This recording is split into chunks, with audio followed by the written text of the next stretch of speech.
Hello SSC 2026। তোমরা জানো যে তোমাদের শর্ট সিলেবাস এসেছে, কিন্তু অনেকেই হয়তো বা খুঁজে পাচ্ছ না যে শর্ট সিলেবাস কোন সাবজেক্টে কি দিয়েছে। তাই তোমাদের জন্য আজকের ভিডিওটি। তো দেখো, 2026 সালে এসএসসি পরীক্ষার পূর্ণ বিন্যাসকৃত পাঠ্যসূচি, বিষয় বাংলা প্রথম। আর এই বিষয় কোডটি তোমরা মনে রাখলে ভালো, কারণ এসএসসিতে এটা লিখতে হয় 101। তো প্রথমেই 2026 সালের তোমাদের জন্য দেখো যে প্রথম যে গল্পটি রয়েছে প্রত্যুত প্রকার, লিখেছেন ঈশ্বরচন্দ্র বিদ্যাসাগর। এরপরে রয়েছে সুভা, বই পড়া, আম আটির ভেপু, মানুষ মোহাম্মদ সাল্লাহ সাল্লাম, নিম গাছ, শিক্ষা ও মনুষ্যত্ব, প্রবাস বন্ধু, একুশের গল্প। তাহলে এখানে যে 9টা দেখতে পাচ্ছ, এটা হলো তোমাদের পাঠ্যপুস্তকের।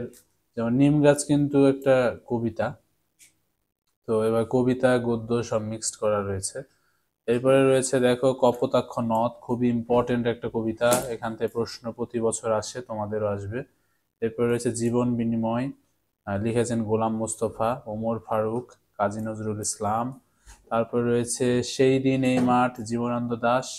বৃষ্টি, ফরুক আহমদ লিখেছে, এটা অনেকে ফারুক আহমেদ বলে, আসলে এটার নাম হলো ওনার ফররুক আহমদ। ঠিক আছে, ভালো করে দেখে নাও, এই যে ফররুক আহমদ। এরপরে দেখো এরপরে দেখো যে আমি কোনো আগন্তুক নই, লিখেছেন আহসান হাবিব। আহসান হাবিব লিখেছেন আমি কোনো আগন্তুক নই। এরপরে রয়েছে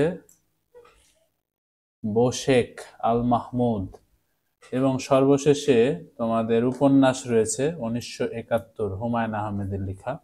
এটা একটা মুক্তিযুদ্ধ চেতনা নিয়ে। তো দেখো, তোমাদের এই ছিল টোটাল তোমাদের শর্ট সিলেবাস। তোমরা ভিডিওটি পজ করে করে দেখলে সব বুঝতে পারবে যে কি কি এসেছে। তো তোমাদের সিলেবাসটা অ্যাকচুয়ালি আগের সিলেবাসের তুলনায় অনেক ছোট। তোমরা যে একটি বছর সময় পাবা মনোযোগ দিয়ে পড়লে এটা ইয়ে হয়ে যাবে। আর আমাদের আরো ক্লাস ভিডিও আসবে আস্তে আস্তে। আসলে ব্যস্ততার কারণে ভিডিও দেওয়া হয় না, তবে এখন থেকে চেষ্টা করব তোমাদের সব ভিডিও দেওয়ার। ধন্যবাদ, দেখা হচ্ছে পরবর্তী ভিডিওতে তোমাদের বাংলা দ্বিতীয় অংশ নিয়ে।